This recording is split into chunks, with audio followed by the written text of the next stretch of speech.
සුබෝදෑසනක් විශේෂයෙන්ම ණය ප්‍රතිව්‍යුහගතකරණය හා සම්බන්ධ අලුත්ම තත්ත්වය පිළිබඳව පැහැදිලි කිරීමක් පිළිබඳව සහ ඒ හා සම්බන්ධ කටයුතු වල සහභාගී වෙච්ච ඔබ සියලු දෙනාම මේ මාධ්‍ය සාකච්ඡාවට ඉතාම ආදරෙන් ගෞරවයෙන් පිළිගන්නවා. ඔබතුමාලා දන්නවා මේ වෙනකොටත් ඊයේ දේශීය ණය ප්‍රතිව්‍යුහගත කිරීම පිළිබඳව යෝජනාව කැබිනට් මණ්ඩලයට ඉදිරිපත් කරා. කැබිනට් මණ්ඩලයේ අනුමැතිය ලැබුණා. ඒ හා සම්බන්ධවම රාජ්‍ය මුදල් කාර්ක සභාවට ඉදිරිපත් කරලා සෙනසුරාදා වෙනකොට පාර්ලිමේන්තුවට ඉදිරිපත් කරලා අනුමැතිය ලබා ගැනීමේ ක්‍රියාමාර්ගය දැන් සිදු වෙමින් යනවා. ඒතකොට ඔබතුමාලා දන්නා පරිදි මේ රාජ්‍ය ණය ප්‍රතිව්‍යුහගත කිරීම විශේෂයෙන්ම අත්‍යවශ්‍ය කාරණයක් වෙලා තියෙනවා. ඔබතුමාලා දන්නවා ශ්‍රී ලංකාවේ ණය මේ වෙනකොට තිරසාර නොවන බවට ජාත්‍යන්තර මූල්‍ය අරමුදල විසින් ඇසස් කරලා තියෙනවා. ඒ නිසා මේක අපි ජාත්‍යන්තර මූල්‍ය අරමුදල සමග ඇති කරගත්ත ගිවිසුමේ එක අංගයක්. අපිට ඒක අකණ්ඩව සිදු කරගෙන යාමට අවශ්‍ය නම් මේ රාජ්‍ය ණය ප්‍රතිව්‍යුහගතකරණය අවශ්‍ය වෙනවා. ඒකේ කොටස් දෙකක් තියෙනවා. දේශීය ණය ප්‍රතිව්‍යුහකරණය සහ විදේශීය ණය ප්‍රතිව්‍යුහකරණය. අපි විස්තර ඉස්සරහට කතා කරමු. අපි අනෙක් කොටස කරගෙන යන අතරම දේශීය ණය ප්‍රතිව්‍යුහගත කිරීමට ප්‍රමුඛතාවය ලබා දීලා තියෙනවා. විශේෂයෙන්ම අපිට ඉතා ඉක්මනින් මේ කටයුතු අවසන් කිරීමේ අවස්ථාව පැනලා ගිලා තියෙනවා. ඒකත් විස්තර අපි ඉස්සරහට කතා කරමු. ඉතින් ඒකේ කොටසක් විදිහට තමයි අපි ඊයේ මේ පියවර ලබා ගත්තේ. එතකොට මේ සම්බන්ධයෙන් මට මේ වෙනකොට කියන්න තියෙන්නේ මේ ප්‍රමාණය පමණයි. මම ඒ නිසා රාජ්‍ය මුදල් අමාත්‍යාංශයේ මහ බැංකුව අධිපතිතුමාට ආරාධනා කරනවා මේ පිළිබඳව කෙටි පැහැදිලි කිරීමක් කරන්න කියලා. බොහොම ස්තුතියි ලේකම්තුමා. විශේෂයෙන් මේ මම හිතන්නේ දැනටමත් දැක්ක මාධ්‍යයේ දැනටම පළ වෙලා තිබුණ මේ විස්තර කෙටියෙන් සාරාංශයක් වශයෙන් මේ ඉදිරිපත් කරන බලාපොරොත්තු වෙන්නේ මොකද්ද අත් වශයෙන්ම මේ දේශීය ණය ප්‍රතිව්‍යුහගතකරණයේදී ඉදිරිපත් කරපු වැඩපිළිවෙල කියන එක. ලේකම්තුමා කිව්ව විදිහට මේකදි කරන්න බලාපොරොත්තු වෙන්නේ අපේ දේශීය සම්පූර්ණ රජයේ ණය තිරසාර මට්ටමට ගේන්න නම් අපි ජාත්‍යන්තර මූල්‍ය අරමුදල සමග එකග වෙච්ච ආකාරයට තියෙන්නේ දේශීය ණය යම්කිසි ආකාරයක දැනට තියෙන නිර්ණායක අවුරුදු 10 කාලයක් තුළ යම්කිසි ආකාරයකට ස්ථාවර මට්ටමට ගේන්න ඕන. ඒකෙන් තියෙන්නේ දැනට උදාහරණයක් විදිහට රාජ්‍ය ණය දළදේශීය නිෂ්පාදනයේ ප්‍රතිශතයක් විදිහට දැනට තියෙන 2021 අන්තිමට තිබෙච්ච 128ක් GDP එකේ ප්‍රතිශතය 95%කට වඩා අඩු මට්ටමකට 2032 දී ගේනවා. ඒක තමයි පළවෙනි නිර්ණායකය. දෙවෙනි එක gross financing needs කියන්නේ සම්පූර්ණයෙන්ම රජයේ මූල්‍ය කරන අවශ්‍යතාවය 2022 දැනට තියෙන මට්ටමට ප්‍රතිව්‍යුහ කරේ නැත්නම් 34.6ක්. ඒ කියන්නේ වාර්ෂිකව රජය දළදේශීය නිෂ්පාදන ප්‍රතිශතයක් විදිහට 34.6ක් තියෙනවා gross financing need කියන එක. ඒක ගේන්න ඕන සාමාන්‍යයෙන් 13% මට්ටමකට 2027 අවුරුදු 5 කාලය තුළ 2034 තියෙන එක සාමාන්‍යයෙන් 13 හෝ ඊට පහළ මට්ටමකට ගේනවා. ඒක තමයි දෙවන නිර්ණායකය. තුන්වෙනි එක විදේශීය ණය සේවාකරණය foreign debt servicing කියන එක. දැනට දළදේශීය නිෂ්පාදනයේ 9.4ක් පවතිනවා 2022 අන්තිම වෙනකොට. ඒක 2027 කාලය තුළ 4.5ක් මට්ටමට වාර්ෂික විදේශීය ණය සේවාකරණය 4.5 මට්ටමට පල්ලෙහාට ගේන්න ඕන. ඒතකොට මේ ඉලක්ක ටික ළඟා කරගත්තොත් විශේෂයෙන් විදේශීය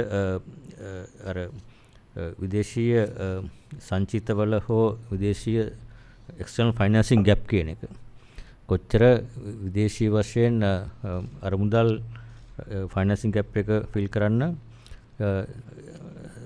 ලැබෙන සහනය $16.9 billion වලින් අඩු වෙනවා. මේ ඉලක්ක තුන ළඟා කරගත්තා. ඒ ඉලක්ක තුනේ ළඟා කර ගැනීමේදී තියෙනවා කොටස් තුනක්. පළවෙනි එක තමයි ඒකේ අපේ බයිලැටරල් කියන්නේ ඔෆිෂියල් බයිලැටරල් කියලා කියන්නේ ඔය ජපානයේ චීනයේ වගේ රටවල ගත්ත මේ නිල වශයෙන් ගත්ත ණය. එතකොට දීපාර්ශ්වික ණය.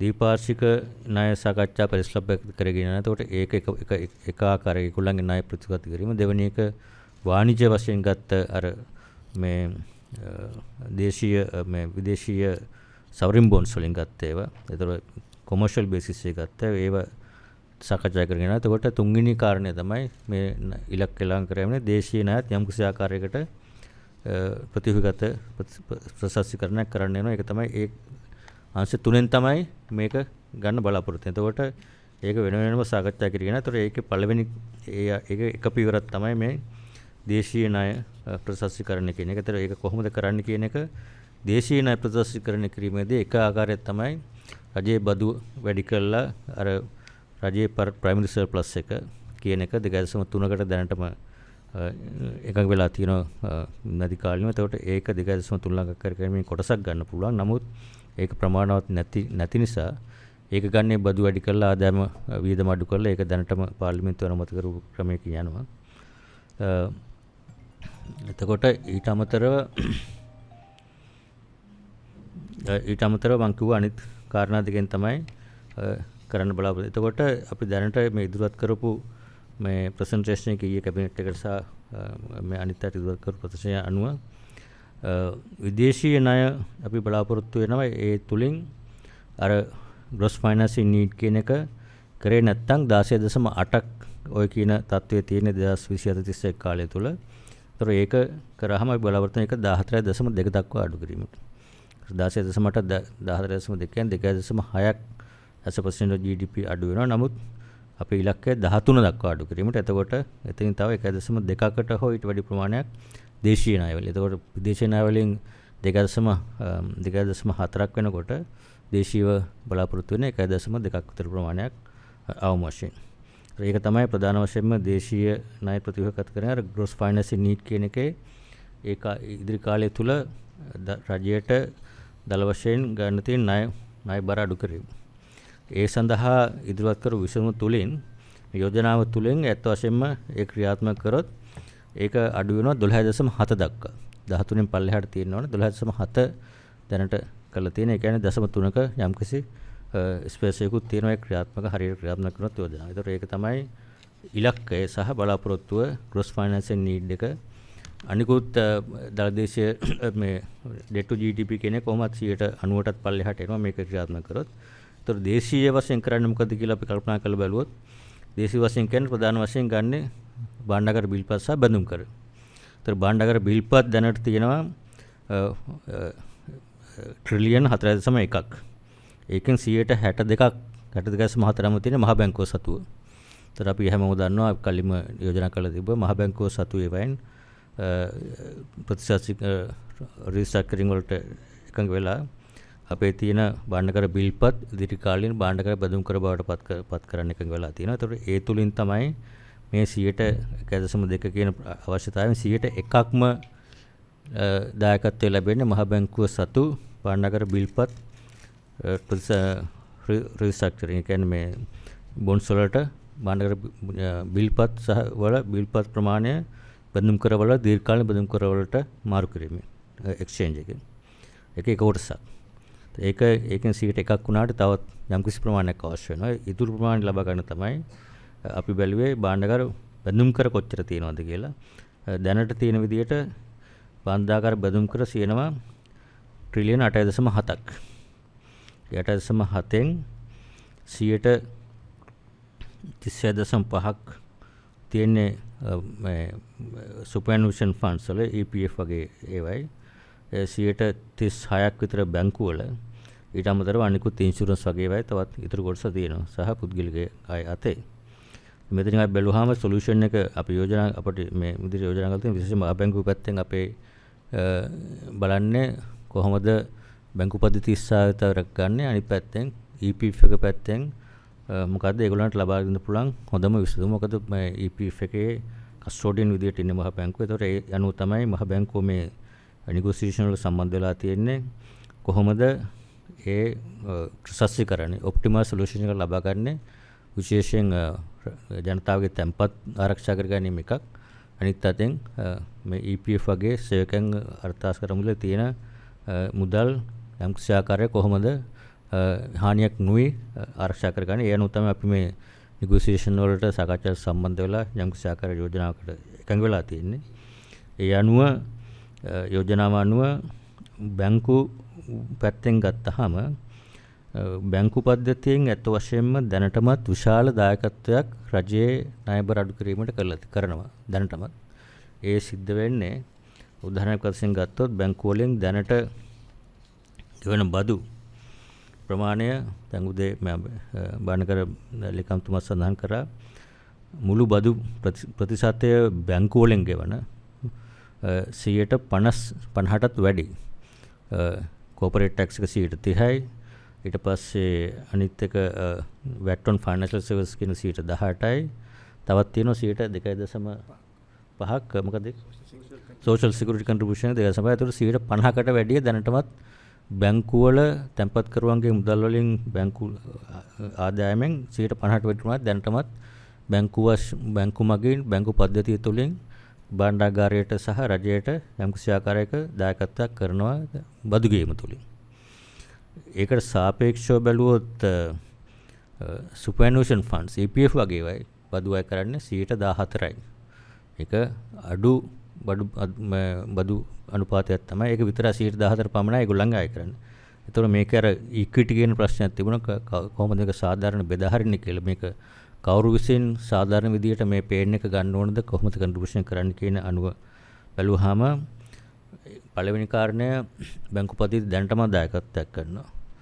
දෙවෙනි කාරණය බැංකු පහුගිය කාලය තුල රටේ ආර්ථිකයේ වෙච්ච ණය ගෙවීම අපහසුතා සහ දීප මොරටෝරියම් අනුව දැනටමත් බැංකු වල අර non performing loans වලට impairment කියන්නේ ණය නොගෙවීම නිසා වෙච්ච යම්කිසි පාඩු ට්‍රිලියන 1ක් බිලියන 916ක් වෙලා තියෙනවා දැනටමත්. ඊටත් අමතරව මොරටෝරියම් වගේ දීලා පහුගිය කාලේ 1.6 trillion worth of outstanding ඒවට කන්සෙෂන් දීලා දෙනවා. එතකොට බැංකු පද්ධතිය යම්කිසි දායකත්වයක් දැනටම ආර්ථිකයට සහ කරලා තිනවා. එතකොට බැංකු පද්ධතිය ආරක්ෂා කර ගැනීම සහ විශේෂයෙන් තැන්පත් කරවන්ගේ මුදල් වලට හානියක් නොවීම ආරක්ෂා කිරීමේ ප්‍රධාන වගකීම. ඒ නිසා තමයි අපි තීරණය කරේ අපි යෝජනා කරේ බැංකු පද්ධතියට හානියක් තව දුරටත් මේ ගැන බරක් පැටීම සාධාරණ වෙන්නේ නැහැ. මොකද දැනවත් ඒගොල්ලෝ ආර්ථිකයට දායකත්වයක් කරලා තියෙනවා. භාණ්ඩාගාරයට දායකත්වයක් කරලා තියෙනවා බදු වලින්.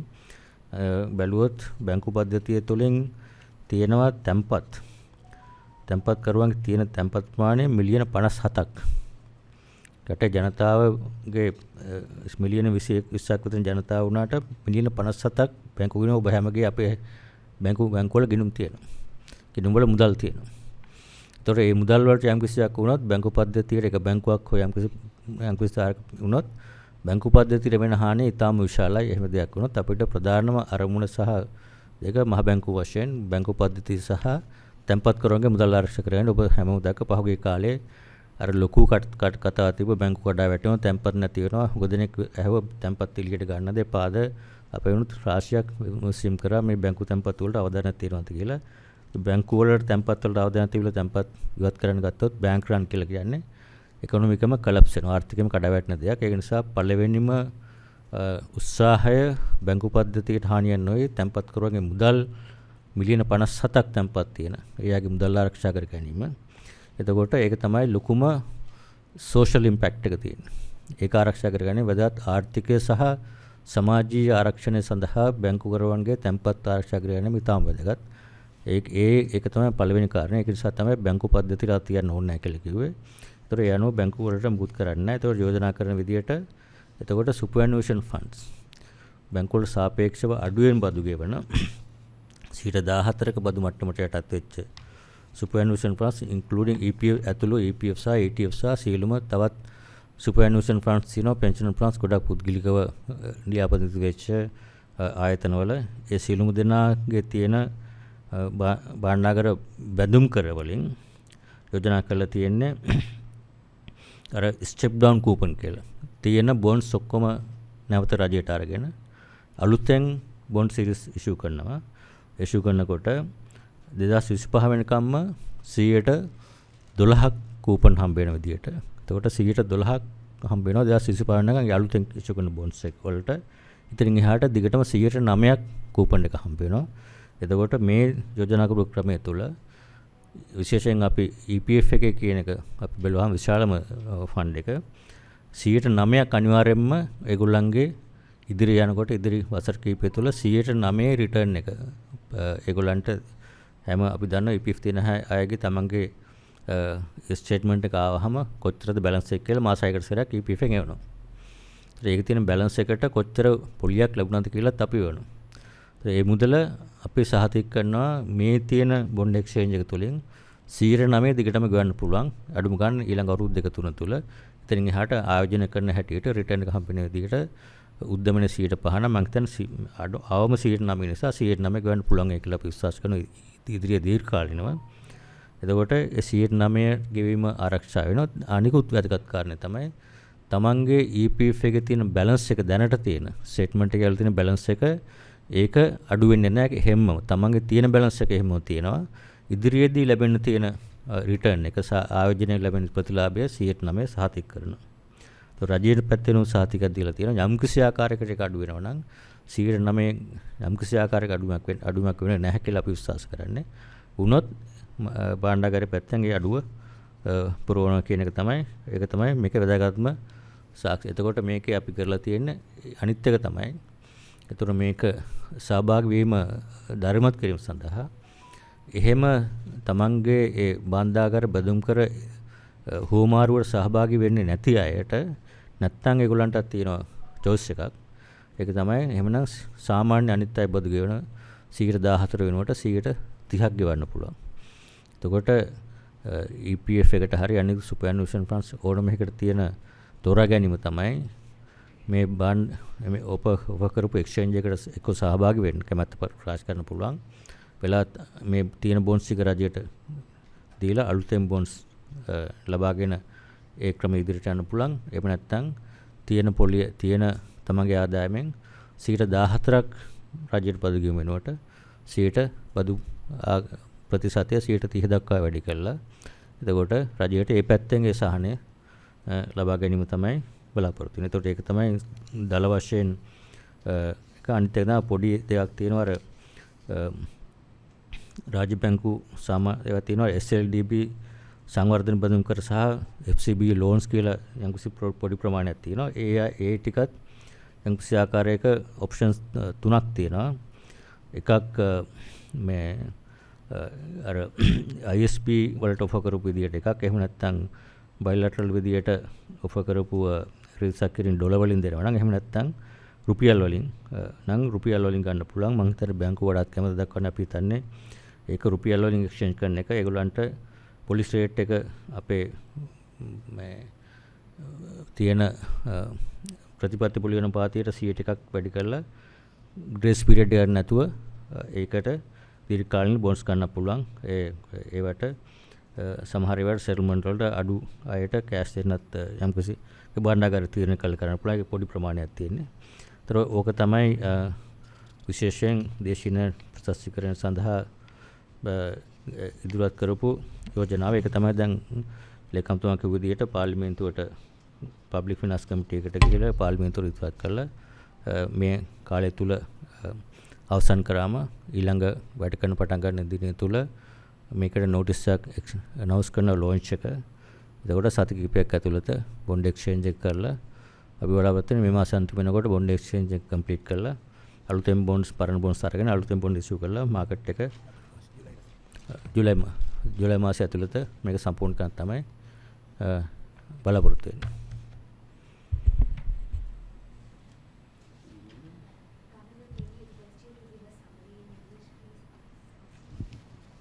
Take long time.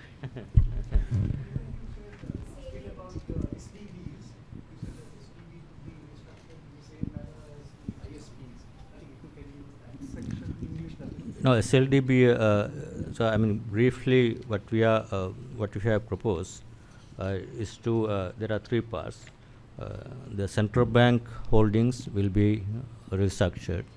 Treasury bills will be exchanged for treasury bonds, for longer term treasury bonds. I think there's a grace period of 5 years, and then maturity extension for treasury bills held by central bank. Second part, the bank treasury bonds held by banks would not be entitled for the exchange. Those are excluded for reason that I already explained, because they are paying higher taxes. A bank system already make a contribution in terms of their contribution to the economy. So what we are suggesting is to offer a treasury bond exchange for treasury bonds held by superannuation funds, including EPF, for which what government is offering is what they call step down coupon. There will be new bonds issued in exchange of older bonds held by superannuation funds. Those new bonds will carry 12% coupon until 2025, and thereafter 9% for over a longer period. And those will be there will be 12 instruments maturing from 2027 to 2038, and until 2027 interest all will be paid at these rates, and which will this proposal will ensure EPF can pay at least 9% return to their members, and also their balances, whatever balances they are having now, will not be reduced at all. They will maintain the same balance. They will get 9% return going forward in the future, and depending on their investment going forward, they can even earn higher return on the new bonds. Those will be issued if they invest in those bonds.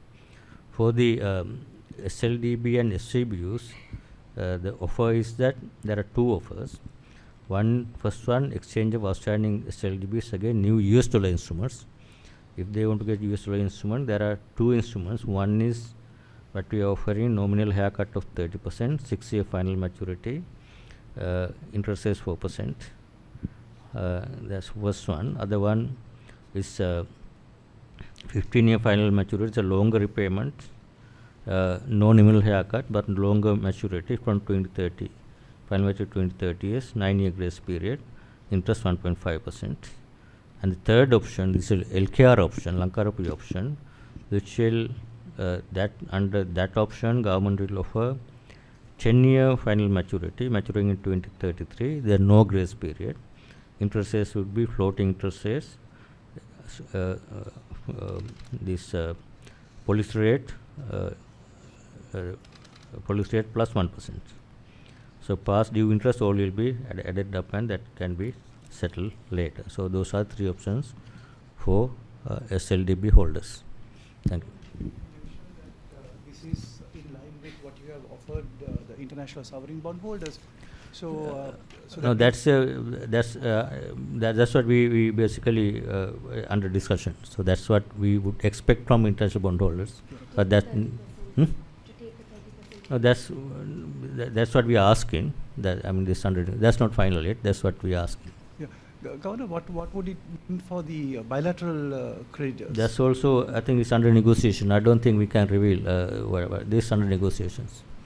And sorry, you mentioned the common platform for bilateral debt negotiation. So as of now, there were concerns that... And I would like to focus only on DDO here, because this is about domestic debt Sure. Since you mentioned the point, Governor, it's just a follow-up. So we all know there's a Paris Club platform. All the discussion are going on. Before we go to the Q&A session, shall we ask Senior Economic Advisor Dr. Samarathunga also to make some comments, please?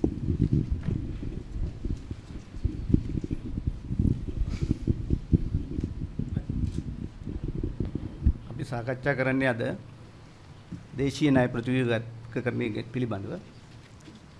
අපි මෙතෙන්ට ආවේ 2022 තිබිච්ච ආර්ථික අර්බුදයෙන් යන්න ප්‍රවේශ වෙන්න මාර්ගයක් නැති නිසා රජය තීරණය කරා ජාත්‍යන්තර මූල්‍ය අරමුදලේ සහාය ලබා ගැනීමට. ඒ සඳහා අපි මාණ්ඩලික මට්ටමේ එකඟතාවයක් සැප්තැම්බර් මාසයේ ගිය අවුරුද්දේ එකඟතාවයට පැමිණියා. නමුත් එහිදී වෙන අවස්ථාවල වගේ නෙවෙයි ජාත්‍යන්තර මූල්‍ය අරමුදල ප්‍රකාශ කර සිටියා රජයේ ණය සමස්ත ණය තිරසාර භාවයකට පත් වෙන තුරු එහෙම නැත්නම් දිගින් දිගටම ජාත්‍යන්තර මූල්‍ය අරමුදල කියා හිටියා අපේ ණය ප්‍රමාණය තිරසාර භාවයෙන් ඔබ්බෙහි තියෙන්නේ එළියේ තියෙන්නේ නිසා තිරසාරදාරයට පත් වෙන තුරු ඒ සඳහා වැඩ කටයුතු කරන තුරු අධ්‍යක්ෂ මණ්ඩල විධායක මණ්ඩලයේ මේ විධායක සභාවට ජාත්‍යන්තර මූල්‍ය අරමුදලේ ඒව යෝජනාව ලංකාවෙන් ඉදිරිපත් කරපු යෝජනාව ඉදිරිපත් කරන්න බෑ කියන එක. මුතුමාලාට මතක ඇති සැප්තැම්බර් මාසේ 1 වෙනිදා ඉඳලා මේ අවුරුද්දේ මාර්තු 20 වෙනිදා වෙනකන් රජයට ණය දීලා තියෙන ජාත්‍යන්තර ණයකරුවන් අතර දීර්ඝ සාකච්ඡාවක් තිබුණා. ඒ සාකච්ඡාවේ මූලික අරමුණ උනේ ෆයිනෑන්සින් ඇෂුරන්ස් මූල්‍යකරණ සහතිකයක් එම ණයකරුවන්ගෙන් ලබා ගැනීම. අපිට ඒක සම්පූර්ණ කරන්න පුළුවන් උනේ මාර්තු මාසේ 2 වෙනි සතියේ මේ අවුරුද්දේ. ඒ අනුව මාර්තු මාසේ 20 වෙනිදා වෙනකොට ජාත්‍යන්තර මූල්‍ය අරමුදල එකඟ වුණා අපේ ඉල්ලීම පිළිගැනීමට සහ ඉදිරියට කටයුතු කිරීමට. ඒ අනුව අවුරුදු 4ක වැඩසටහනක් ඇතුලේ තමයි දැන් අපි ක්‍රියාත්මක වෙන්නේ ජාත්‍යන්තර මූල්‍ය අරමුදල එක්ක. එහි ප්‍රධාන අංග 5ක් තියෙනවා. පළවෙනි එක තමයි ආදායම් පාදක රාජ්‍ය මූල්‍ය ඒකාබද්ධකරණයක් සිද්ධ කරන්න ඕනේ කියන එක. සරල වශයෙන් සඳහන් කරොත් රජයේ ආදායම 10% නිෂ්පාදනයේ 8% මට්ටමකට වැටලා තිබුණා 2020-21 අවුරුදු වල. ඒ තත්ත්වය ඉහළ නංවා ගන්න ඕනේ කියන තවත් කරුණු ඒට අන්තර්ගතයි. දෙවෙනි කාරණේ තමයි අපි අද කතා කරන ණය ප්‍රතිව්‍යුහකරණය පිළිබඳ කතාව. ණය තිරසාරභාවය ලංකාවේ නැහැ කියන එක ජාත්‍යන්තර මූල්‍ය අරමුදල කිව්වේ බොහෝ කාලයකට කලින්. ඒ දෙවෙනි කාරණේ. තුන්වෙනි කාරණේ තමයි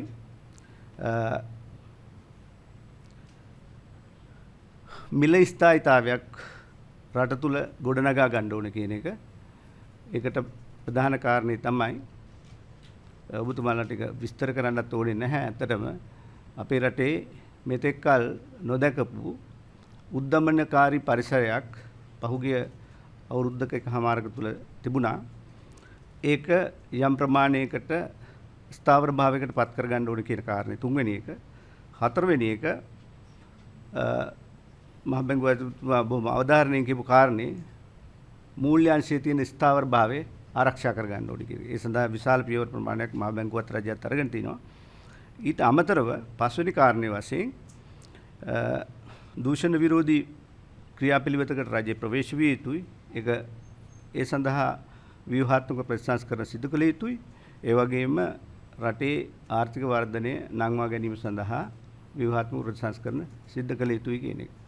එතකොට මේ කරුණු පහෙන් ණය ප්‍රතිව්‍යුහගතකරණය කියන කාරණේ ඇර අනිකුත් කාරණා සම්බන්ධයෙන් වන රාජ්‍ය ප්‍රතිපත්ති දැන් ක්‍රියාත්මකයි. ඒවයි සාධනීය ප්‍රතිඵලත් බොහෝ ඒවා තියෙනවා.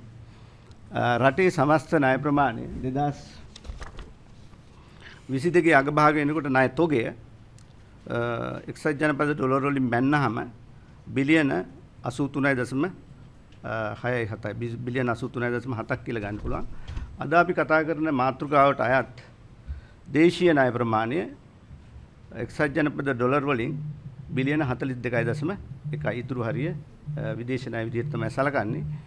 ඒනුත් ප්‍රතිව්‍යුහගතකරණයට අදාළ කරගන්නේ බිලියන 19.8ක ප්‍රමාණයක්. ඒ ප්‍රධාන ආයතන 4කට අයිති ශ්‍රී ලංකා මහ බැංකුවට, ඒ වගේම බැංකු කීපයකට, වාණිජ්‍ය බැංකු සහ අනිකුත් බැංකු වලට, ඒ වගේම EPF එකට, අර්ථ සාධකාර මුදලට, ඒ වගේම තවත් වෙනත් මූල්‍ය සහ රජයට ණය සපයලා තියෙන ආයතන වලට තමයි ඒක අදාළ වෙන්නේ. මේක හතරට තමයි අදාළ වෙන්නේ මේ බිලියන 19.8 කියන එක. ඒ ආයතන හතර නැත්නම් මේ වර්ගීකරණ කරපු ආයතන හතර ඇතුලේ ණය ප්‍රතිව්‍යුහගතකරණය කියන එක විවිධාකාරයට සිද්ධ වෙන්නේ. හැබැයි අවසාන ප්‍රතිඵලය අපි බලාපොරොත්තු වෙනවා කිසියම් ආකාරයකට කිසියම් ආකාරයකට මිශ්‍රිත වැඩපිළිවෙලක් ඔස්සේ යම්සි සහන ප්‍රමාණයක් රජයට ලබා ගැනීමට ප්‍රතිව්‍යුහගතකරණය ඔස්සේ.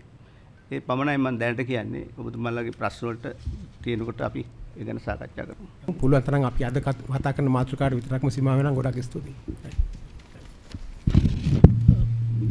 Governor, this 9% return on EPF ETF, even if the market is at market interest rate is at 16-17%, still EPF contributors will get 9%, right? Is that what you're saying? No. So EPF, this is in terms of bond exchange. EPF can assure, EPF can provide a return of 9%. Market interest rates are for new investment now. Yeah. If you look at the whole portfolio of say 3 trillion, whole portfolio cannot be repriced at market current interest rates. So whenever they still can earn higher return if they invest new for their new funds. That's up to the EPF. At the same time, are you all considering to diversify the investment through some other means, EPF, ETF investment? No, that's up to the EPF investment committee to determine.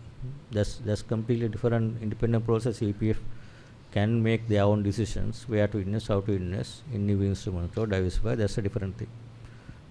It has nothing to do with this thing. This is about bond exchange, that what they are holding now would be exchanged to new bonds, new series of bonds which are longer maturity and 12% interest at the beginning and 9% thereafter. Any new investment, that's up to the EPF to decide that based on their investment strategies.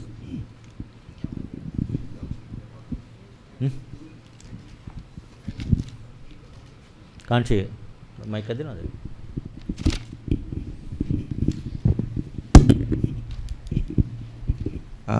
When are you planning to complete the bond exchange and the new bond First auction? bond exchange we intend to complete within the month of July, and there will be notice issued soon after the approval of the parliament, resolution up to the parliament on first day. The exchange will be launched, and then there will be timelines for them to give their consent or whatever the option, and then we are hoping the bond exchange can be completed by the end of July.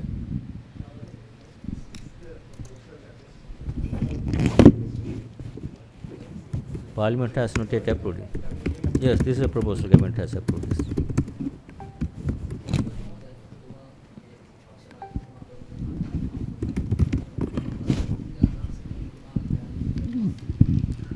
මම හිතන්නේ මම ඒ වෙනත් අයක දස් ප්‍රකාශ කිරීම සුදුසු නැහැ කියලා. ඒක එතුමාලා ප්‍රකාශ කරයි දැන් කෝප් එක තියෙනවා පාර්ලිමේන්තුව තියෙනවනේ. අපි ගිහිල්ලා එතෙන්දී ඉදිරිපත් කරේ මේක තමයි විසඳුම යෝජනා කරන දේ ඉදිරිපත් කරා. එතන සාකච්ඡා වුණා සම්බන්ධයෙන්. මහ බැංකුවතුමා දැන් දේශීය ණය ප්‍රතිව්‍යුහගතකරණයට EPF ෆන්ඩ් එකෙන් රජයට සපයලා තියෙන ණය මේ රිඩක්ෂන් කරන්න හරි මැචුරිටි පීරියඩ් එක දීක් කරන්න හරි බලාපොරොත්තු වෙනවද? ඒක තමයිනේ දැන් කිව්වේ ඒකේ තියෙන දීපු ණය නෙමෙයි. EPF එක භාණ්ඩාගාර බඳුන් කරවල ආයෝජනය කරලා ලබාගත් භාණ්ඩාගාර බඳුන් කර නැවත රජයේ මිලදී අරගෙන ඒ වෙනුවට අලුතෙන් බඳුන් කර නිකුත් කරනවා. පළවෙනි අවුරුදු කිහිපය තුළ 12%ක පොලියක් ලැබෙන කූපන් එක ඉදිරි කාලය තුළ 9% පොලිය ලැබෙන විදිහට බඳුන් කර නිකුත් කරනවා. ඒගොල්ලන්ට වාර්ෂිකව පොලිය දිගටම ලැබෙනවා. පළවෙනි අවුරුදු 5 තුළ පොලිය පමණයි ගෙවන්නේ. ඊට පස්සේ මැචුරිටි 2027 එහාට ක්‍රමානුකූලව ඒ සම්පූර්ණ මැචුරිටි එක කියන්නේ කැපිටල් එක ගෙවාගෙන යනවා. ඉතින් තමයි මේ බොන්ඩ් එක සක්ෂ කරන්නේ. Governor, do you think that this exercise is enough to make Sri Lanka's debt sustainable, the DDR? That's what I mentioned. We show the debt targets that we are supposed to meet to restore the sustainability. So we hope that this is a domestic contribution, and we are in the process of negotiating with both bilateral and commercial creditors.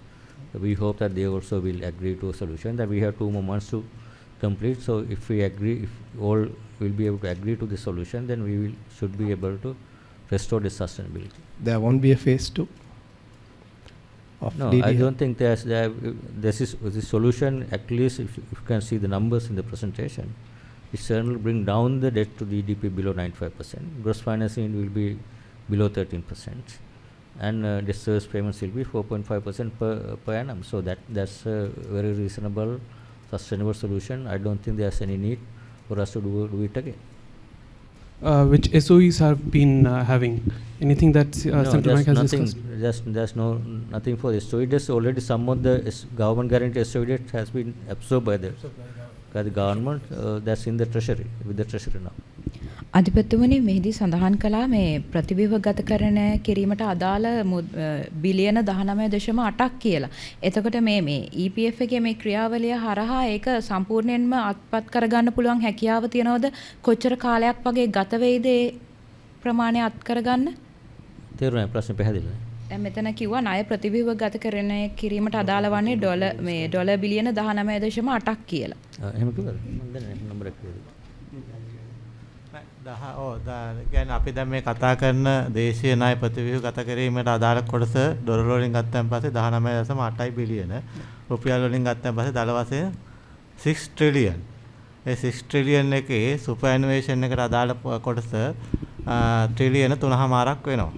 ඒකට අදාළ කොටස තමයි ඔය අපි කතා කරන්නේ. EPF ETF අර ඔක්කොම සුපර්ඇනුවේෂන් තියෙන ඒ කොටස ඇතුලේ.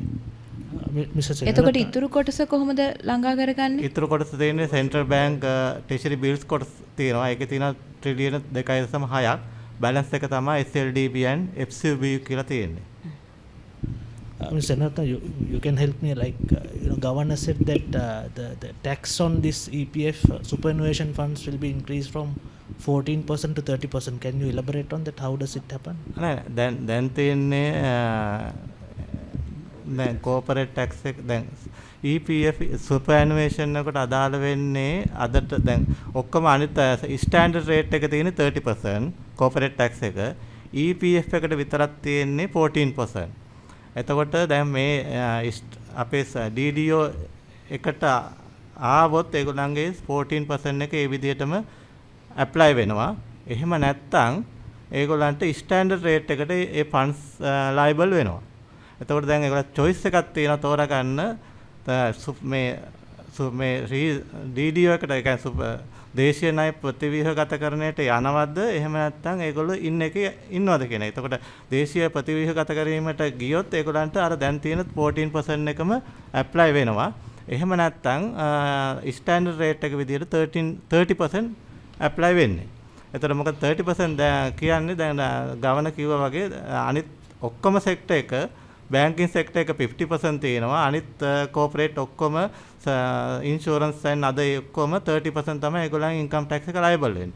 14% දීලා තියෙන්නේ EPF superannuation fund වලට විතරයි.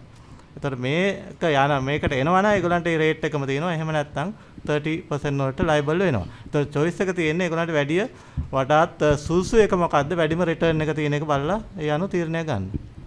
අධිපතිතුමනි ඔබතුමාගේ අර ප්‍රකාශ කරපු බැංකු පද්ධතිය යටතට මේ මූල්‍ය ආයතනත් අඩංගු වෙනවද? ඔව් ඒ බැංකු පද්ධතිය කියන්නේ මේ සම්පූර්ණයෙන් මේ ඒ කියන්නේ මහජන තැන්පතු ලබා ගන්න ආයතන කිසිම දෙයකට මේක ඒගොල්ලන්ට මේක අදාළ වෙන්නේ නැහැ. Governor, yeah. Can you explain on the phase 2 of DDO where you're going to get a hit, the central bank is going to get a hit, the biggest hit I think. Yeah. Explain that. And then if you were going to safeguard the banks, why did you create or there was an impression created that there'll be a run on the banks and extend with the 5-day holiday. Was that relevant? Yeah, I think that's a misunderstanding. So, I mean, you as a respected financial journalist would know when these things are announced, and there could be a lot of speculation, manipulation in the markets if markets are kept open. So that's the main reason why Friday was announced as a holiday, because all approval will be obtained after the parliament approval. In between there will be a lot of discussion, but obviously proposal is out, it's a proposal. Not yet approved by the parliament properly in legal terms. So until then there could be a speculation because those are market trading. In one hand, treasury bonds can be traded in the market, and on the other hand, bank stocks can be traded in the market on the speculation and manipulation. So just to prevent that kind of a market panic, speculation, stabilize the markets, that's the reason we wanted to announce Friday as a holiday that markets would not function. That's the only reason, nothing to do with the banking system concerns or stability. So why we announce, because there's a lot of speculation even before that there will be a impact on public deposits, a lot of inquiries about whether they need to withdraw their money from the banks. Just to settle those concerns, that's why I came out and explained the reason for this announcement of the public holiday is to complete this domestic debt optimization process properly within a proper time period, and so that can be discussed publicly, can have debate in the Parliament committees, and finally approve and announce the strategy and launch the strategy on the first working day before markets open. That's the whole idea. Adipatuma. And Central Bank. Yeah. Central Bank, obviously, we already announced it earlier. That is not new thing. Treasury bonds, Treasury bills held by Central Bank is about, I think, more than 2.6 trillion.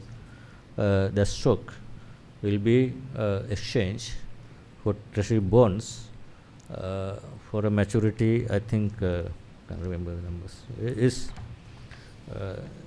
We will be getting 4 instruments, maturity from 2032, carrying for 4%, equal to 4% of tendered amount. 6 instrument maturing between 33 and 38, that's 14%, and then step down coupon at the beginning 12.4% until 2024, 7.5% until 2026, and 5% until the maturity. So those are the coupons, T-bonds carrying those coupons we will be getting in exchange for Treasury bills. Those, if not, would be matured within 1 year period. අධිපතිතුමා ISB වල invest කරලා තියෙන දේශීය වාණිජ බැංකු සහ දේශීය ආයතන මෙහිදී සලකන්නේ දේශීය ණය හිමියන් විදිහටද නැත්නම් විදේශීය ණය? විදේශීය ණය හිමියන් විදිහට. මොකද ISB කියන්නේ වෙනම ඉන්ස්ට්‍රුමන්ට් එකක් under different law. ඒකට ඒගොල්ලන්ට තියෙන මොන හරි ඇග්‍රී වෙන සොලියුෂන් එක තමයි හැමෝටම ගන්න වෙන්නේ. ඒක වෙනමම සලකා බලන්න වෙන්නේ විදේශීය ණය ප්‍රතිවගත කර විතරින් වාණිජ ණය ප්‍රතිවගත කිරීමේදී තමයි ඒක. ඔබතුමා කලින් සඳහන් බැංකු පද්ධතිය වෙන මම මුලින් සඳහන් කරන්න ඕන බැංකු පද්ධතියට අපි මහ බැංකුව විසින් උපදෙස් දීලා තියෙනවා. දැනටම ඒගොල්ලන්ගේ ISP holding තියෙනවා බැංකු 4-5ක්.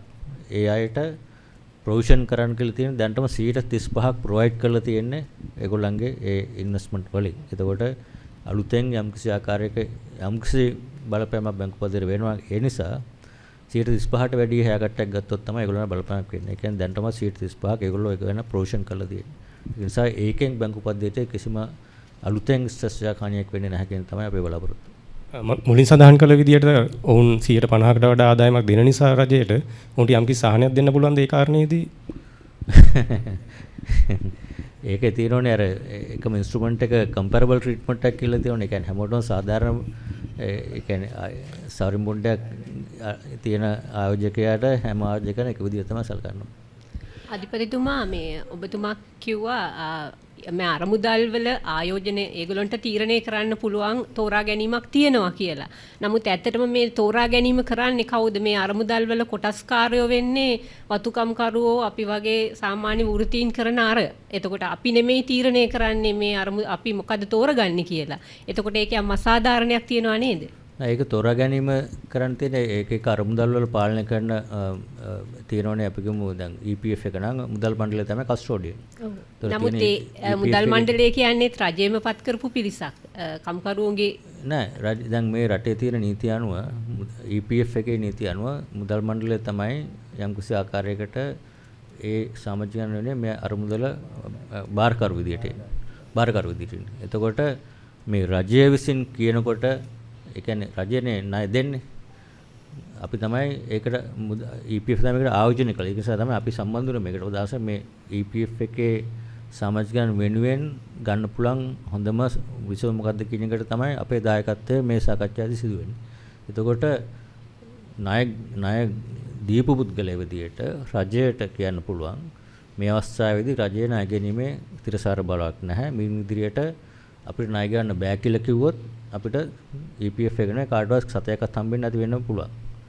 හැබැයි මෙතෙන්දී සාකච්ඡා කරලා ණය මෙතෙක් කල භාණ්ඩාගාර බිල්පත් බදුම් කර EPF එක සහ ආයෝජන කරපු අයට කිසිම අඩුවක් නැතුව මුදල පොලිය හැම එකම මෙතෙක් කල සියලුම දේ ගෙවලා තියෙනවා. මේකත් කල්පනා කරන්න ඕනේ. ඒ කියන්නේ රජයට කොච්චර මුදල් අමාරු තිබ්බත් භාණ්ඩාගාර බිල්පත් සහ බදුම් කර වලට මෙතෙක් සියලුම ආයෝජන වලට ඒ ආකාරයට ගෙවලා තියෙනවා. හැබැයි විදේශීය අයට දැන් ගිය අවුරුදු අප්‍රේල් ඉඳන් ගෙවීම නවත්තලා තියෙනවා. ගෙවීමට නොහැකි වීම නිසා. එතකොට මේ දිගටම ගියොත් එහෙම වෙන්නේ රජයට මේ ආකාරයට මේ පොලි වලට රජයේ ආදායම හැපෙනවද අඩු කියලා. ඒතකොට රජයේ ප්‍රකාශ මේගොල්ලෝ ප්‍රකාශ කරොත් එහෙම මිදින්දිරියට අපිට ණය ගෙවීමේ හැකියාවක් නැහැ. මේක තාකල්ක නවත්තනවා කියලා EPF එකට 109 නෙවෙයි 100% තමයි ලැබෙන්නේ වෙන්නේ. කිසිම දෙයක් නොලැබෙන්න පුළුවන්. ඒ අවධානය අඩු කළා රජය ඉදිරිපත් කළා තියෙනවා මෙන්න මේක තියෙනවා අවශ්‍ය නැත්නම් රජයේ බදු ගෙවීමේ අයිතිය තියෙන ජනතා පාර්ලිමේන්තුව සහ බදු ගෙවීමේ ඒක. ඒතර රජය තීරණය කරොත් මේ බදු ගෙවන්න කියලා. මුකුත්ම කරන්න ඕනේ නැහැ 130ක් බදු ගෙවනවා නම් අනිත් හැමෝම වගේ. ඒතර EPF එක තෝරගන්න තියෙන අනිත් හැමෝටම මේ රජය තීරණය කළා තියෙනවා මේ කරහා මෙන්න මෙහෙම තමයි විසඳුම. එක්ක 130ක් බදු ගෙවන අනිත් හැමෝම වගේ. එහෙම නැත්නම් මේකට සහභාගී වෙලා යම් කිසි ආකාරයක දැනට තියෙන පොලිය ඒ ආකාරය සඳහන් කරගෙන දැනට තියෙන මුදල ආරක්ෂා කරගෙන ඒ ඔප්ටිමයිසේෂන් කියන්නේ මොකද්ද හොඳම විසඳුම කියන එක තමයි මේ සාකච්ඡා මාර්ගයෙන් ඇවිල්ලා තියෙන්නේ. ඒක තමයි මේ කළා තියෙන්නේ. So I can't hear you. If the banks were also included in this data, could they have absorbed it? Could they have run with it? Anyone can speculate about this. I mean, our position is that their banks are already is not. We don't want to take the risk of bank run. What is the cost of the bank run? So who is going to lose the value of their deposits? Whole country will suffer if there's a bank run. The economy will collapse. All depositors will lose their money. We know the examples of, for example, small finance companies like ETI, the finance golden key collapse. Had an impact on certain section of people who held deposits. The whole country people's their savings are going to be basically going to be affected like this that way. What is the cost? No one can imagine that kind of cost. That's why it's important to protect the public deposits through the banking system. That's where banking holdings or banks have been excluded. අධිපතිතුමනි මේ දැන් මේ කලින් අහපු ප්‍රශ්නයකටම සමාන කොටසක් මේක ඇත්තටම දැන් EPF එක ගැන කතා කරනකොට ඔබතුමා බැංකු පද්ධතිය ගැන විවිධ බිය පැතිරෙන බව කතා කරා. EPF එක සම්බන්ධයෙන් ඔය ආකාරයෙන්ම මතමතාන්තර පළවන රජ්‍ය කොටසක් තියාගන්න යනවා ගෙවන්න නැතුව යනවා වගේ නොයෙකුත් කතන්දර පහුගිය ටිකේ ගියා. ඒකෝට දැන් මේ භාණ්ඩාගාර බිල්පත් ක්‍රමයේ හෝ ඔබ යෝජනා කරන අනිකුත් කියන්නේ අනිත් 130 බදු ක්‍රමයේ යටතේ මේකේ අන්තිම කෙලවරේ ඉන්න අපි දැන් කිව්වොත් අඩු ආදායම් ලැබිකම් කරු වගේ බොහෝ පිරිසක් මේකට දායක වෙලා ඉන්නේ. එයා විශ්‍රාම යනකොට ලැබෙන මේ මුදලට ඒකට මොකද වෙන්නේ? සරලවම කිව්වොත් ඉතින් ලැබෙන මුදල ආරක්ෂා කර ගැනීම තමයි මේකෙන් ප්‍රධාන වශයෙන්ම සිද්ධ වෙන්නේ. ලැබෙන මුදල දැනට තියෙන මුදල ඒ ආකාරයෙන්ම වෙනසක් වෙන්නේ නැතුව තියෙනවා. ඊට අමතරව මුදල ආයෝජන EPF එකෝ ආයෝජන කිරීම නිසා ලැබෙන පොලිය ආදායම ඒ තමන්ගේ තියෙන මුදලට 9% බැගින් ඉදිරි කාලය තුලත් පහුගිය කාලේ ලැබුණ 9%යි මේක සුදුසු කරන්නේ නැතුව ඉදිරියේදී 9% ලැබෙනවා කියන සාතිකය දීලා තියෙනවා. එතකොට ඒගොල්ලන්ගේ දැන් තියෙන තත්ත්වය සහ ඉදිරියේ තියෙන තත්ත්වය අතර වෙනසක් වෙන්නේ නැහැ මේක තුලින්. හැබැයි මේක නොකර ගියොත් එහෙම 30%ක් බදු ගන්න කියලා සිද්ධ වුණත් ඒගොල්ලන්ට මීට වැඩිය ගෙවන්න තියෙන 9% ගෙවන්න බැරි වෙයි 7%ක් 8%ක් විතර වෙයි ඒකට ගියොත්. ඒතකොට තෝරා ගන්න තියෙන්නේ අපි EPF එකේ කස්ටෝඩියන් විදියට සමාජිකයන් වෙනුවෙන් මොකක්ද ඒගොල්ලන් තියෙන හොඳම විශ්සුම කියන එක. එතෙන්දී අපිට තෝරා ගන්න වෙන්නේ අපි දකින්න විදියට මූලිකව ඒක තව හොඳට කරුණු සලකා බලලා මොන බොන්ඩ්ස් තියෙන්නේ කොහොමද වෙන්නේ යීල්ඩ් එක මොකක්ද දැන් ඒ සලකා බලලා අපේ තීරණය ගන්න ඉදිරියේදී ඒක බොන්ඩ් එක්ස්චේන්ජ් එක අනවුන්ස් කරාම නමුත් මට පේන විදියට මේ තියෙන බොන්ඩ් එක්ස්චේන්ජ් එක සහභාගී වුණොත් 9% ගන්න පුළුවන් කියන විශ්වාසය තමයි අපි සඳහන් කරලා තියෙන්නේ. tempat ඒ තියෙන අරමුදලේ බැලන්ස් එකට මුකුත් වෙන්නේ නැහැ. ඒක ඒ ආකාරයෙන් පවතිනවා. මම දැන් ඒක විශේෂයෙන්ම සඳහන් කළ යුතු වාර්තා කළ යුතු කාරණයක් ඔබතුමා කිව්වා හරි. මේක අපි අනවුන්ස් කරන්න ඉස්සෙල්ලා ගොඩාක් අය ස්පෙකියුලේට් කරා මේක අපි කියන්න ඕනේ මොකක්ද උනේ කියලා. ඉතින් මේකත් හරි විදිහට මේවා කරන්න ඒ වගේ ගෙවන ගෙවීම මේ විදිහටම සිද්ධ කරනවා. ඒකට බලපෑමක් වෙන්නේ නැහැ කියන එක 9% පොලියක් ලැබෙනවා කියන එක අනිවාර්යෙන් සඳහන් කළ යුතුයි විශේෂයෙන්. කොච්චර කොහොම කිව්වත් ඔය දුර්මත යන්නේක නතර කරන්නට බැහැනේ. ඒතර රජයේ පාර්ශවයෙන් ඔබතුමාලා පාර්ශවයෙන් කොයි ආකාරයකද මේක ජනතාවට හරියට මේ තොරතුරු ගෙනියන්න වැඩපිළිවෙලක් හැදුවද? හදලා තියෙනවද? ඔතන ඇත්තටම ඔබතුමා කිව්වා වගේ දැන් මේකත් ඒකෙම එක කොටසක් තමයි. ඉතින් අපි මේ හරි දේ කියලා දෙනවා. මොකද ඔබතුමාට දැන් ඊයේ වෙනකම්ම තිබුණේ කොයි වගේ තත්ත්වයක්ද රට තුල. අපි හැමෝම දන්නවා මට කෝල්ස් කීයක් ආවද? අධිපතිතුමාලා හැමෝටම එහෙමයි. මේක මොකක්ද වෙන්න යන්නේ? බැංකු කඩන් වැටෙනවා, රට විනාශයි කීයක්ද යති කිව්වද? ඉතින් ඒක හරිම ඇත්තටම මට නම් හරිම වේදනාකාරී තත්ත්වයක්.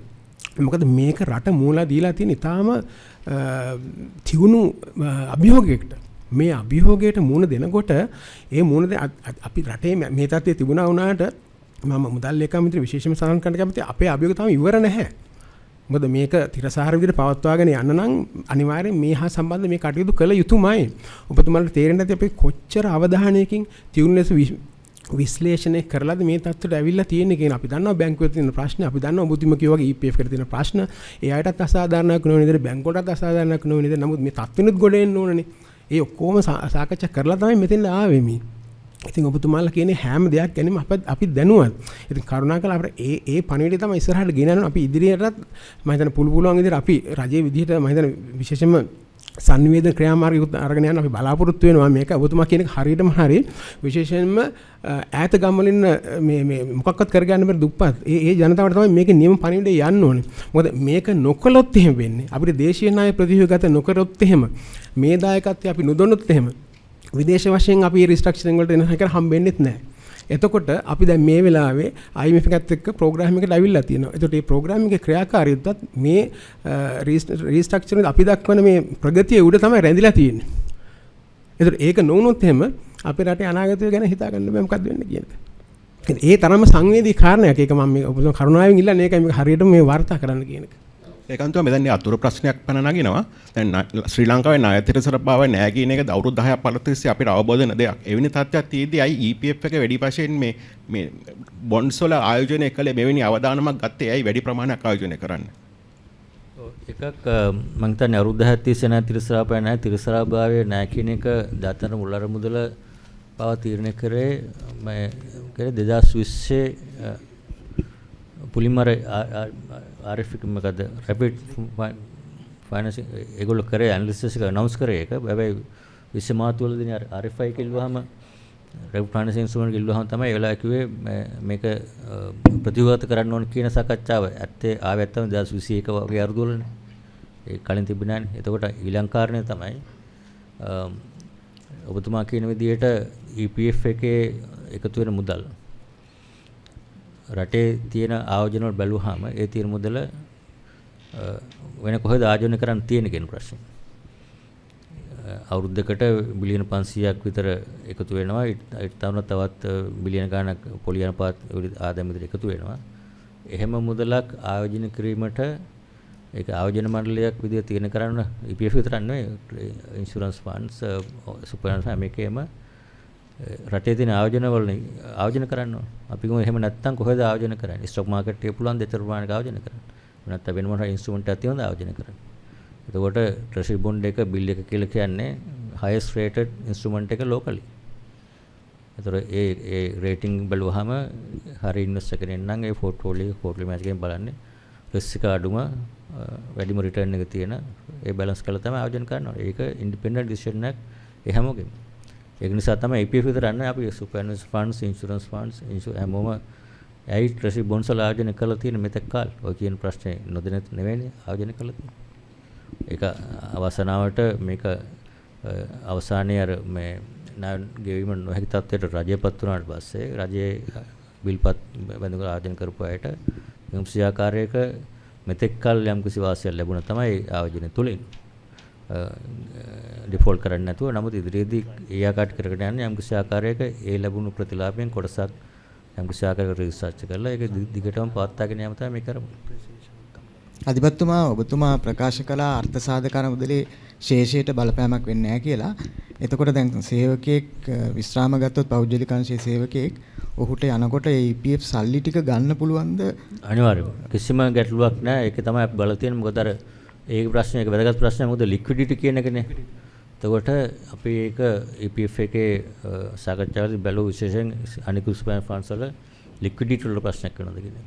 ඒතර ඒක බැලුවහම කන්ට්‍රිබියුෂන් සහ ඒකේ තියෙන ආදායම ඉතා විශාලයි ගෙවීමට අවුරුදු 55ව සම්පූර්ණ වෙච්ච අයට ඕන වෙලාවක ලබා ගන්න. ඒතර කිසිම ගැටලුවක් නැහැ ඕනම කෙනෙක්ට කල්පිරුණාම හරිය 130ක් යම් කිසි අවස්ථාවක් ගන්න පුළුවන් දෙයි. ඒ ගැනීමට කිසිම බාධාවක් නැහැ. ඒ සඳහා අවශ්‍ය ලික්විඩිටි EPF එකේ තියෙනවා.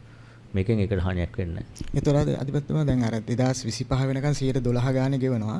ඊට පස්සේ 109 ගානේ කොච්චර වසර ගානක් සහතික කරන්න පුළුවන්ද? ඒ වගේම ETF එක ගැන සඳහන් වුණා EPF එකේ යෝජනාව පැහැදිලි කරා ඔබතුමා ETF එකේ තත්ත්වයක් දැනගන්න කැමතියි.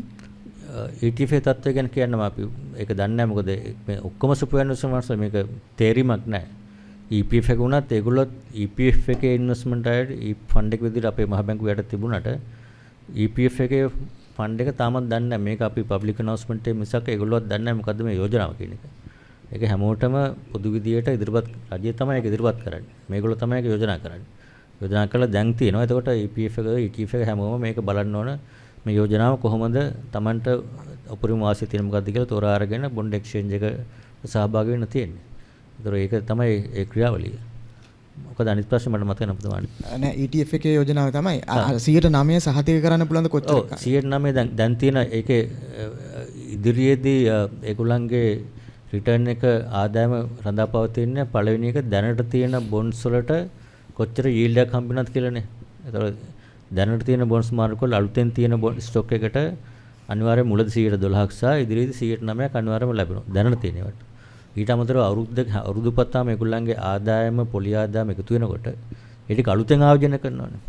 අලුතෙන් ආයෝජනය කිරීම තුළින් කොච්චර උපයා ගන්නවද කියන එක ඉදිරියේදී එන කාරණයක්. ඒක ගැන කාට ප්‍රෙඩික්ට් කරන්න අමාරුයි. ඒක දැන් බැලුවොත් දැන් පහුගිය අවුරුද්දවල 9% දීලා තියෙනවා මුකුත්ම නැතුව පහුගිය කාලේ විදිහට ආයෝජනය කළා තමයි 9% ජෙනරේට් කරලා තියෙන්නේ රිටර්න් එක. ඒතකොට මම හිතන්නේ ඉදිරියට යනකොටත් මේ ක්‍රමය තුල අපි උද්දමනේ 5% වෙනවා නම් භාණ්ඩාගාර බැඳුම් කරවල පොලි අනුපාතය 9% වෙනවා නම් ඒ වගේ මට්ටමක තියෙනවා දීර්ඝකාලීන. එතකොට 9%ක් ගෙවා ගන්න මම හිතන්නේ අමාරුවක් වෙන එකක් නෑ. ඒක ඉදිරියේදී වෙන දෙයක්. නමුත් මේ තියෙන පෝර්ට්ෆෝලියෝ එකට බලපෑමක් වෙන්නේ නැහැ. ඒකට 9% ගවන්න පුළුවන් කියලා තියෙන පෝර්ට්ෆෝලියෝ එකට විතරක් බැලුවා 9% අවම ගවන්න පුළුවන් මට්ටම තමයි දැන් තියෙන්නේ. ඉදිරියේ තියෙන එක වෙනස් වෙන්න පුළුවන්. ඒ අලුත් ආයෝජන වලට කොච්චර ලැබෙනවද? ඒ අනුව ඒක ඉදිරි අවුරුදු 2-3 කාලය තුලම අනිවාර්යයෙන්ම 9% ගවන්න පුළුවන් විදිහට තමයි මේක ස්ට්‍රක්චර් කරලා තියෙන්නේ. මොකද ඒක මේ වෙලාවෙනේ මේක බලපෑම් වෙන්නේ. 2025න් පස්සේ ඉදිරි අවුරුදු කීපය තුල 24 25 ඒ කාලය තුල 26 වුණත් මම හිතන එකක් යෝජනාවක් ආව මුදල් අමාත්‍යාංශය කතා කරාම අවශ්‍ය නම් පනත සංශෝධනය කළ ඊළඟ අවුරුදු කීපය තුල 9% අනිවාර්යයෙන්ම දෙනවා කියන පනතටත් ඇතුළත් කරන්න සූදානමක් තියෙනවා. ඒ කියන්නේ රජයේ සාධිකයක් දෙනවා. වෙනසක් වුණොත් ඉතුරු මුදල රජයෙන් ගෙවනවා කියන. ඒක එහෙමත් ඇෂුරන්ස් එකක් දෙන්න පුළුවන් එම් කිසි කෙනෙක්ට දෙනවා කියලා මුදල් අමාත්‍යාංශයේ ඊයේ සාකච්ඡා කරේදී සඳහන් කරලා තියෙනවා. ඒතර 25 වෙනකන් කොහොමද 112 දෙනව නේද? ඔව් ඒ තියෙන බොන්ඩ්ස් වලට 112 අනිවාර්යයෙන්ම ලැබෙනවා 25 වෙනකම්. ඒතර ඒගොල්ලන්ට එතකොට කොහොමත් කිසිම ප්‍රශ්නයක් නැහැ මම. ඒගොල්ලන්ට ඒ 9 ගෙවන්න එක. ඇහෙන්නේ නැහැ කියන්නේ. Clarification about the SLDBs, that process will also be completed in July, just or will it wait for the ISB negotiations to be will that be delayed until the ISB negotiations are complete? Just no, this is domestic debt operation is separate, that's going independently. Just to get a clarification, so the starting point of the negotiations will be 30% haircut and 4% coupon. Sorry? That starting point of ask from the ISBs will be 30% haircut and 4%. No. That's I can't talk about it. That's only what we have said is comparable. I mean that negotiation is separately independently going. So it's not the starting ask. No. I can't say anything about that. So that will.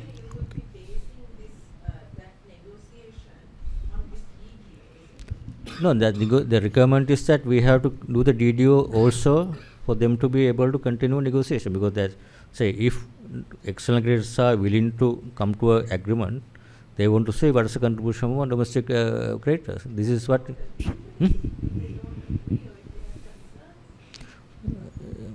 That's a negotiation process. අධිපතිතුමා මේ ප්‍රතිව්‍යුහගතකරණයට අදාළ වෙන්නේ 2022 අවසානයේ දක්වා තියෙන ට්‍රෙසරි bills විතරද මේ අවුරුද්දේ issue කරපුවත් ඒකට අන්තර්ගත වෙනවද? මේකේ තියෙන්නේ දැන් 2022 නෑ 23 අවසාන වෙනකන් දැන් second half එකේදී සමහර maturities අපි extend කරන්න අයින් කරන්න බලාපොරොත්තු වෙනවා. මොකද immediate liquidity අවශ්‍යතාවල තියෙනවනේ දැන් EPF එකට හරි. පරණේ කියන්නේ මේ දිනයට කලින් ඉෂු කරපු සියලුම bonds මේකට ඇති. මේ අවුරුද්දේ ඒවා අදාළ වෙන්නේ නැහැ ඒකට. මේ අවුරුද්දේ ඒවා දැන් මේ bond exchange එක launch කරනවා කියන්නේ ලබන අඟහරුවාදනේ.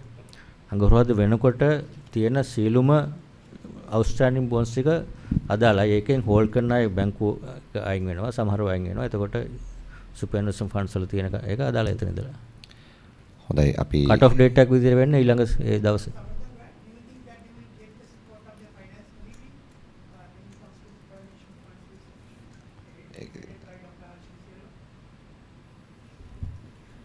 That will be discussed among themselves.